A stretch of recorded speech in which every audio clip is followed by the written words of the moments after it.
In this video I'm going to show you how to prepare a super simple raspberry protein shake that will fill you with all the essential nutrients that you need to help you feel full and sustained so that you can go about your day.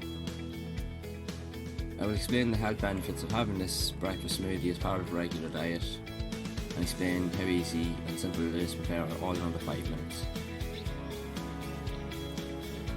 This healthy and filling meal consists of only 6 simple ingredients that will be easily accessible, that you can find at home or in your local grocery store.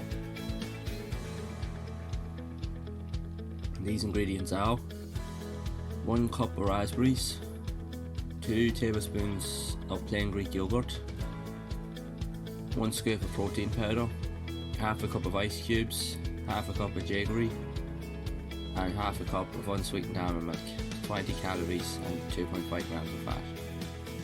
When you have all the items gathered, you can place them all in a blender and mix until you have a consistent texture. And once that is done, then it's pretty much just simple. You can just enjoy straight away. And this is a super simple meal. Again, it won't take long to prepare, and you will be pleasantly surprised how good it will taste. It'll be perfect for your breakfast, and it'll satisfy your appetite and will leave you feeling full and energized to go about your day. If you're finding the content in these videos to be useful, please leave a like, subscribe to the channel, hit the notification bell to be made aware of future content, and as always, thanks for watching.